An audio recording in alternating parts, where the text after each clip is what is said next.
we move to the next Madam Chair. person on the list. Madam Chair. Madam Chair, hindi na po tayo matatapos.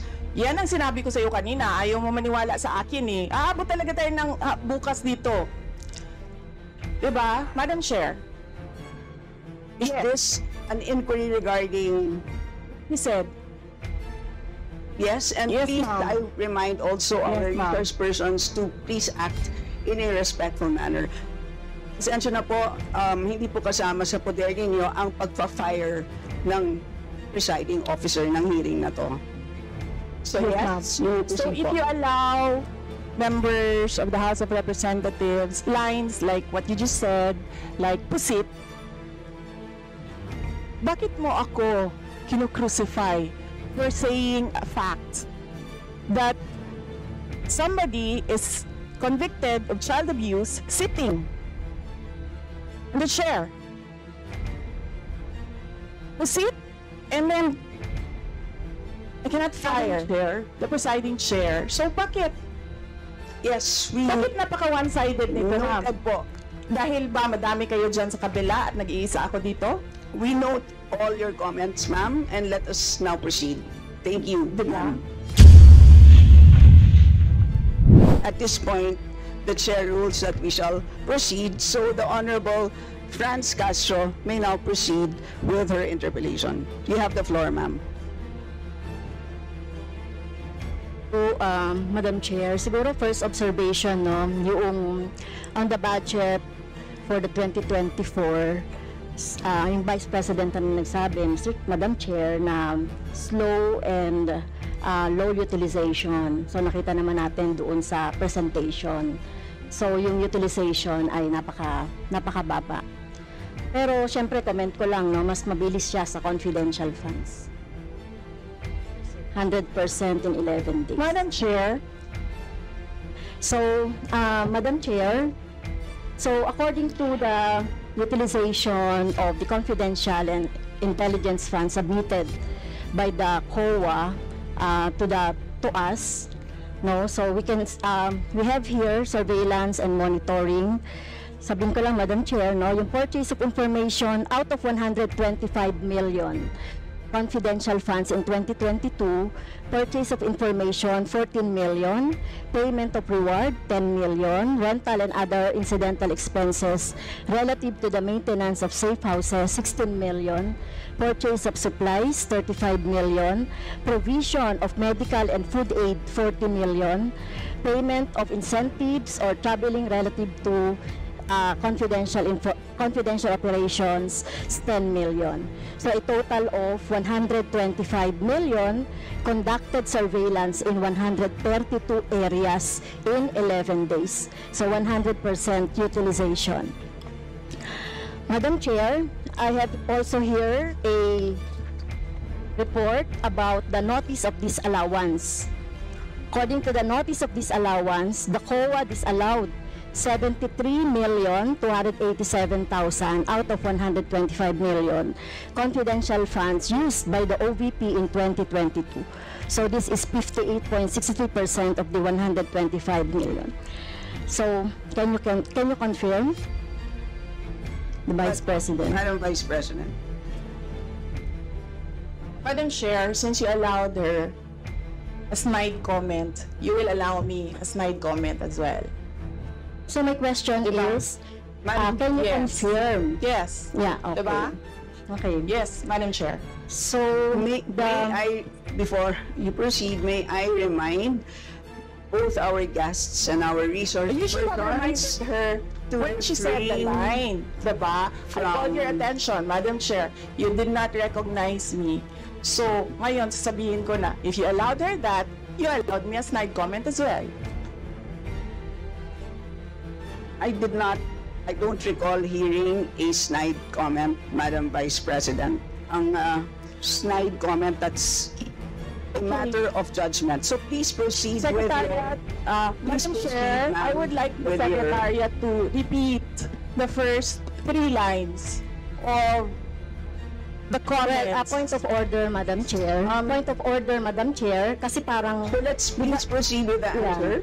Point of order, Madam Chair, kasi parang siya yung nagpe-preside eh. Yes, that's right. Kasi inuutusan mo Madam Vice yung President. secretariat natin sa Committee on Appropriation. Yes. Alam mo, Some ano, order, diba? So, please. Yes. okay, thank you, Madam Madam Vice Chair. President, please proceed with the response. There's a question. Please proceed with the response. Madam Chair, I do not understand bakit a person convicted of child abuse is still sitting in a seat. Point of Okay, order, House of Chair. Ito yung Representatives. sinasabi natin na dinadivert ang usapan sa ating budget hearing. Kung nagawa po niya yan sa Senado, Madam Chair, dapat hindi natin yan pahintulutan dito sa Kamara. You allowed her a snide comment and then you will not allow Please wait a to be snide recognized. comment? Excuse me, our members and our guests. I warn you. Please wait Don't go to this rabbit hole. Please wait to be acknowledged before you speak. Okay, so at this point, Honorable Manuel. Madam Chair, again, it's another point of order kasi kapag may mga deliberation tayo, we should stick to the topic. Hindi pwede, Madam Chair, na dinadivert natin yung usapan para hindi natin sagutin yung tanong ng mga mambabatas natin. This is actually the best opportunity, formal proceedings, nakikita po ng publiko para malaman anong sagot ng Vice Presidente. So hindi po natin napapayagan ang ganong mga argumento na hindi naman tumutumbok dun sa topic natin. So, Okay, Madam Vice Chair, President, there's I will a make this question. easy So for please, you. Please make Sige, ma'am. your responses direct to the point. Sige, ma'am. I will make this easy for you. What rules are we using for this budget hearing? We have our rules Yes, ma'am. adopted by the Committee on Appropriations. Right, okay. We searched for that rule. So, we only found the general rules. So, we have a copy of the rules for the budget hearings. Well, as far as I'm concerned, mas importante ang rules para sa amin. Kayo po, ang kailangan nyo lang marinig is yung acknowledgement for you to begin to speak. Yun lang po ang pinaka-importante para sa guests. Sa totoo lang po. Yes, ma'am. So, ang pinaka-importante, yes, you may proceed. At saka po yung adjournment. Yun lang po. Yung termination po. Yun ang pinaka-importante lang po. For the rules, yun ang ay importante para sa members. But we may provide the copy to you. Yes, So ma'am. please proceed and answer the May we question. request a copy? Yes, yes, absolutely. But Yes. please, there is a question. And do you want us to repeat the question? And we will not penalize you all the time. I don't You can repeat the facts from the notice of disallowance. I don't need a the repeat Honorable of the Franz. question. Yes, Honorable Franz Castro, you may repeat your question on the notice of disallowance, I believe. Yeah, tama, Madam Chair. So according to COA, the notice of disallowance is amounted to 73,287,000 out of 125. At ito po, Madam Chair, yung mga breakdown ng mga disallowed na mga na mga purchases. So reward payment of 10 million, payment of rewards, various goods, 34.857 million, payment of rewards, medicines, 24.93 million, tables, chairs, desks, computer and printers, 3.5 million. So, ang question, Madam Chair, so yung letter A, B, and C, so nakita naman natin nandoon yung sa joint circular. How about yung ito, no?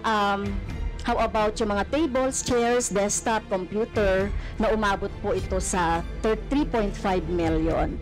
So, pwede bang maipaliwanag kung bakit ito pinurchase, Madam Chair? Madam Vice President. Madam Chair, I still request for the rules of the budget hearings. Okay, Vice President. gusto mo sagutin ko, ma'am. Yes, Madam. This is a hearing of the budget of 2025. Nasaan dito ang confidential funds? Yung tanong niya, Madam confidential Chair. funds. Nasaan dito? Honorable Madam friends, Chair, ito yung continuing, continuing questions pa natin noong 2024, during the last budgets. Hindi na ipaliwanag itong 125 million na alam naman natin na wala ito sa budget ng 2022. So, ito, Madam Chair, sa rule naman natin, lahat dito tinatanong no? So, according to the budget, whether it is in the past, kasi nakikita natin yung utilization noong mga budget, kahit na yung past years, ay pwede nating busisiin dito, Madam Chair. Tama ba ako, Madam Chair? I will agree with you, the Honorable Franz Castro. You may proceed, Yes, Madam ma'am. Vice President. Yun yung sagot ko, ma'am. Nasaan ang topic natin dito at ang pinasubmit ninyo sa amin is the budget proposal of 2025. Where in the budget proposal of 2025 is the item confidential funds. In aid of legislation nga ninyo, nakalagay nga doon sa rules ninyo, diba? The discussion should be germane to the topic. The topic is the 2025 budget proposal. Now tell me, Madam Where Vice President, the Honorable Franz Confidential Castro has already provided a sufficient explanation for why she asked the question. So please proceed with your answer. Madam It's Chair, a very why are we simple question. discussing the budget of 2023 and 2024? Honorable Franz Castro. So, kung ayaw niya sagutin, Madam Chair, so let me go through na lang with my question. Kasi related naman ito. Remember, Madam Chair, pinestyon natin ito noong last year at yung 125 million na ito ay hindi ito maipaliwanag, no? Dahil nga confidential no? Nagtago sa word na confidential. At ngayon, kailangan nating maipaliwanag at it is in the interest of the people. Yung 125 million na ito, Madam Chair, kaya kailangan ito na mabusisi at kailangan ito maipaliwanag ng OVP. Kaya hindi tayo pwedeng questionin ng mga rules, questionin ng mga topic, etc. Dahil related din naman talaga ito sa budget, Madam Chair. Madam Chair, Yes, you may proceed. I request that the chairperson of the Finance Committee preside over this hearing. Madam Vice President, with due respect, you are not allowed to do that, Madam Vice President. You are not allowed to introduce any motion. You are a research person this Not- hearing, Madam President. I did Vice not move, President. ma'am. I requested as your research person, I requested So that the your request chairperson is of the denied, committee. Madam Vice President. Just please answer the question. The issue on confidential funds falls squarely within our discussion of your 2025 budget. Narinig mo yung sinabi niya, ma'am? Narinig mo yung please proceed. nakikinig ka sa kanya kanina? Absolutely. Walang rules dito. Please proceed and answer the question. It's a very simple question. Di ba? Please explain the specific spending on those items that she enumerated, amounting to a total of, Honorable Franz, do you want to Amounting repeat to a that? total of 73.287 million. So, dahil may notice of disallowance, so ibig sabihin, Madam Chair, illegal ito at not in accordance with the joint circular by the COA, BBM, and other related agencies. So, kung ito ay dinisallow, so ibig sabihin, illegal yung paggamit nito. Madam Chair, nitong mga items na binanggit ko po, Madam Madam Chair. Chair, Madam Vice President. you cannot allow a member of the House to just claim that it is illegal.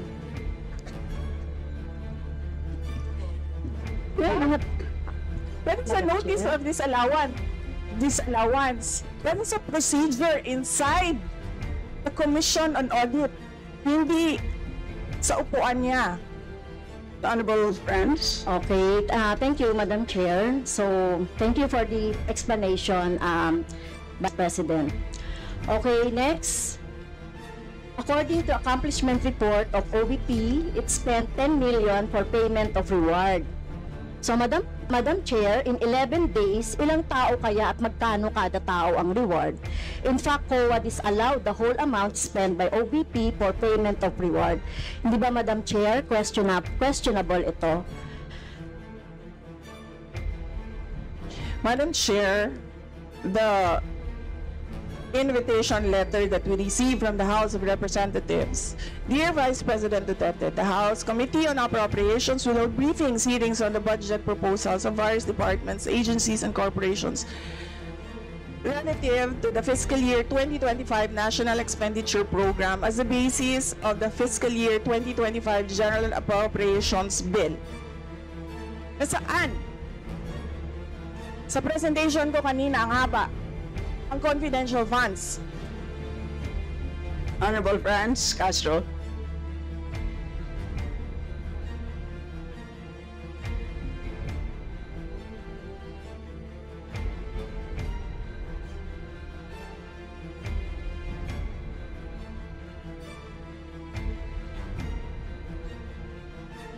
Can we request our technical people to fix the mic?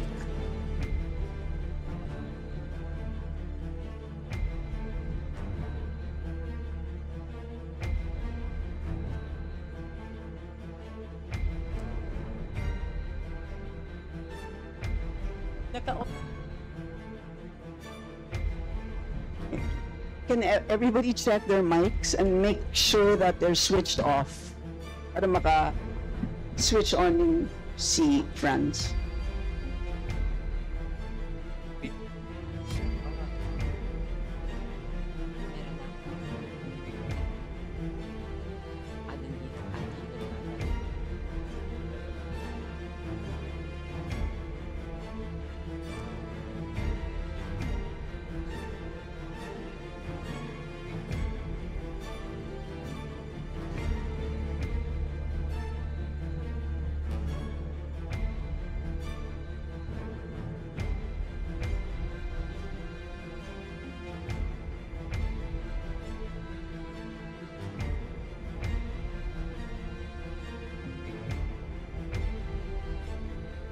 Madam Chair, point of order lang ulit, Madam Chair.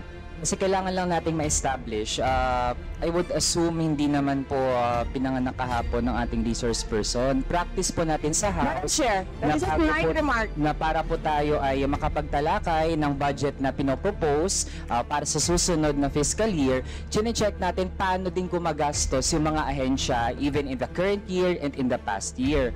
Also, Madam Chair, Section 162, Rulings as Precedents, rulings on questions raised by members shall form part of the parliamentary practice of the House. At practice po natin since time immemorial na hindi lang po ang proposed budget yung tinatalakay. Kasi yung performance ay dapat bahagi din ng discussion. Yun lang, Madam Chair. Noted. Honorable friends, could you kindly check if your mic works? Okay, thank you, Madam Chair. So yun po, no, yung sinasabi natin kanina, yung payment ng reward, the resource person can answer this. Questionable, tingin ko ay questionable ito. Okay? So, next, according to the accomplishment report, isa sa pinaggamitan ng OVP ng confidential funds ay yung provision of medical and food aid. This is not allowed under the Joint Circular number 2015-01 dahil kailan pa naging confidential fund ang pagbibigay ng ayuda, or kung ito naman ay ginamit sa mga ginamit na tao o informant in 11 days. So paano kaya ginamit itong 40 million na ito, no, para sa medical and food aid in 11 days, Madam Chair? So yun yung tanong ko. Kung hindi ito ginamit doon sa mga aids, medical aid or food aid, Pero paano kaya, Madam Chair, ginamit itong 40 million na ito as a medical and food aid ng ilang tao in 11 days? So, yun po yung tanong natin, Madam Chair. Madam Vice President. Madam Chair, the subject of this hearing is the OVP 2025 budget proposal. We do not have an item of confidential funds in the OVP budget proposal. Honorable Branch. So, may continue, Madam Chair. Isa sa bumubukol na confidential fund ng OBP noong 2022 ay nasabi ko na, Madam Chair, yung medical and food aid at saka yung mga purchase of supplies. According to the accomplishment report, the OBP spent 40 million now for medical and food aid in 11 days. So, ang ibig sabihin nito, Madam Chair, konting math, tumapatak na 3.64 million kada araw ang gastos, no, para sa food and medical aid. So hindi natin maintindihan, Madam Chair, paano ito ginastos in 11 days, no? 3.64 million kada araw dito sa item na ito. Madam Vice Do you want to President. comment? Madam Vice President. I did not call you, ma'am. It was Representative Arroyo who called you. We, the chair, would like to remind both the resource persons and the members to please wait to be acknowledged before you speak. Yes, ma'am. So, Tinawag you mo mean, ako. yes, For what, to respond. So any comment, Madam Chair, dun sa sinabi natin based dun sa accomplishment report. So kung gagamitan natin ng konting math, 3.64 million kada araw ang gastos para sa medical and food for 11 days. For how many people ba ito? Madam Chair, the topic and the invitation of the House of Representatives to the Office of the Vice President for this hearing is the 2025 budget proposal. There is no confidential funds in the 2025 budget proposal. For the information of the body, the letter that we sent, our Madam Vice President, reads as follows. In the second paragraph, we noted the following topics to be discussed.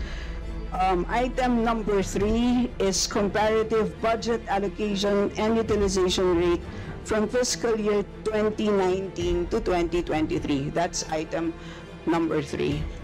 So I can provide you copies of the letter. So clearly, confidential funds spent in 2022 falls squarely within that. So yes, Honorable Francie, may proceed. Yes, Madam Chair. So, mukhang hindi na tayo sasagutin ng hindi na ako sasagutin ng ating Vice President. So, sa bawat sagot kasi na ganyan ng ating Vice President, for the record, since ayaw magpaliwanag ang VP, so ibig sabihin nito, yung paggastos ng 125 million ay na pera ng taong bayan ay hindi maipaliwanag. So, yun lang, Madam Chair. Kaya hinihiling natin sa Vice President o OVP na kailangan na maipaliwanag itong mga sinasabing item dito. Anyway, Madam Chair, sa kanila naman nanggaling, no, yung utilization of confidential and intelligence fund. And of course, ito lang naman ang hawak ko din dito, yung notice of disallowance. Kaya gusto talaga nating maintindihan, Madam Chair, kung ang notice of disallowance ay, so syempre, papaliwanag pa nila yan, kung paano, di ba? So, kailangan malaman din ng taong bayan na sila yung nagbibigay ng pondo para sa operations ng OVP at lahat ng mga agency. At kailangan yung maipaliwanag. So, hindi pwede yung ganyan na yung tactics na ganyan na parang parang sorry for the pusit, na kapag nasusukol na ang pusit ay nagaano ng maitim na tinta. So ayaw natin ng ganun, Madam Chair, kasi yung atin namang pinag-uusapan dito ay budget, no? So wag naman mag-ugaling pusit ang Office of the Vice President. Madam Chair, may I point of information only, Madam Chair? May I? Madam Chair, No, sorry, wait, before you, I'd like to, before we proceed to the next person on the list, I believe that our former President, Gloria Macapagal-Arroyo, would like to interject. Observation made in relation to the point of order, because in the beginning, it was settled that the issue would be the 2025 budget. And in all our hearings, to what I recall, when we want to question something about performance, we question the 2024 budget, not the 2023 budget. What is being questioned now is the 2023 budget, which was discussed very extensively last year. And that is the reason why the House removed the confidential funds. So that issue has already been, to my mind, for purposes of the budget hearing, laid to rest. So that's my observation, Madam Chair. We note that, Madam former President, but of course we know that yung pompondo ng 2023 ay of course pwede pa rin maging continuing appropriation hanggang 2024. So in the same way, 2022 pwede maging continuing pa rin 2023. At alam din po natin, last year pinagdebatihan po natin ng matindi itong 2022 confidential funds, and in fact, we left a homework for the COA. Sinabi natin sa kanila na kailangan nilang tapusin ang audit by November, I believe mid-November of last year. And since then, hindi na natin alam kung ano nangyari. So that's the reason for why pinadalakay natin ito. And it's a big amount of money. I believe we owe it to the people to understand what happened. Of course, tinanggal na natin noong 2024. Gusto natin malaman, tama ba yung ginawa natin? Kasi baka naman nagkamali tayo. So, I think it's worth assessing what we did in 2024 in order to know what to do in 2025. So with that, let's proceed with our next Madam Chair, interview. may I? Is this just a point of order? Not a point of order, but We will I'm only, just you may wish want to to be a be, rejoinder of what you may wish to be, unless it's a point of order, you may wish to be listed. I can put you here, sir. Parliamentary inquiry, Madam Chair. Yes, you may. Parliamentary inquiry. May I ask if the resource person is required to answer a question that is related to a commission on audit notice of disallowance when she already said she's not going to answer. Also, the notice of disallowance is addressed to the Office of the Vice President. And just to make it clear, a notice of disallowance is not a judgment. It is a request. It is an order from the Commission on Audit for the particular office to explain what are the particulars. At saka hindi na yan legislation side. That is already on the accountability side in the budget cycle. So, my parliamentary inquiry, Madam Chair, is that nagsabi na nga siya na hindi siya sasagot, and it is related to the COA notice of disallowance. And just to add, sinabi na rin ni former President, it was thoroughly discussed in the previous year. In fact, tinanggal sa budget ng 2024 yung confidential fund. And we know that there's a pending case on that also. To discuss that further might somehow prejudice or be biased whatsoever. So, yun lang po, Madam Chair. Alright, salamat. On your inquiry, the only requirement is to provide a direct response on the question. Meaning to say, a response that is directly related to the question. Meaning to say, kung may question at ayaw niyo pong sagutin niyo ng diretsahan na hindi po ako sasagot dun sa tanong. Ang problema po kasi, ang response ay naging hindi related dun sa tanong. Halimbawa, may tanong, ang sagot ay paglalarawan doon sa nagtanong. So hindi naman yon klaro na hindi yon directly related dun sa tanong. Kaya, yun po, I think it's a reasonable ask. If there's a question, you may or may not answer. You're not compelled. But you just please say, I do not wish to answer. That's it. And at least we know it's a direct response. And with that, we move to the next Madam Chair. person on the list. Madam Chair. This, Madam Chair. Hindi na po tayo matatapos. Yan ang sinabi ko sa iyo kanina. Ayaw mo maniwala sa akin eh. Aabot talaga tayo ng bukas dito. Diba? Madam Chair. Is this an inquiry regarding... He said, Yes, and Yes, please, ma'am. I remind also Yes, our ma'am. resource persons to please act in a respectful manner. Pasensya na po, hindi po kasama sa poder ninyo ang pagpa-fire ng presiding officer ng hearing na to. So yes, you so proceed if po. you allow members of the House of Representatives lines like what you just said, like pusit, bakit mo ako kinu-crucify for saying a fact that somebody is convicted of child abuse sitting in the chair? Pusit, and then I cannot fire the presiding chair. So bakit? Yes, we Bakit napaka-one-sided nito, ma'am? noted po. Dahil ba madami kayo dyan sa kabila at nag-iisa ako dito? We note all your comments, ma'am, and let us now proceed. Thank you, ma'am. Thank you, ma'am. Madam Chair, point of order. Yes, the Honorable Benny Abante. I just came in, I hear this. We're not talking about the budget, we're accusing each other here. I'd like to find out from the resource speaker if this is the kind of hearing that we're going to have. Sir, I am not the presiding officer of this hearing. I know, Yes, sir. but the thing is, you're asking questions, Madam Chair.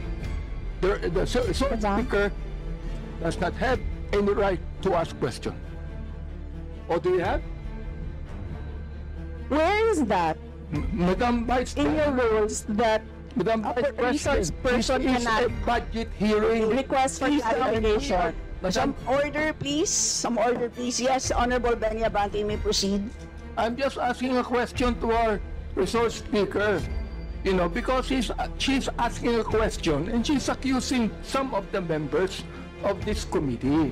I just would like to find out if we are the ones that have the right to ask questions, and her right is to answer the questions of the committee. Okay, so we Yun lang po sa akin yung point of order, Madam Chair. Yes. You understand me, Yes. Madam Vice President, am I right? No, sir. I'm gonna ask the chair to ask you to clarify what are my accusations. Please wait to be recognized, ma'am. Pasensya na po. So again, I'd like to remind our resource persons that you are here, you're invited to answer, to present, and you've done that. Thank you very much. And at this point in time, you're here to respond to the questions of our members, and we request you to please respond in a direct way. So, with that, I'd like to recognize from the majority the Honorable Milagros Aquino Magsaysay.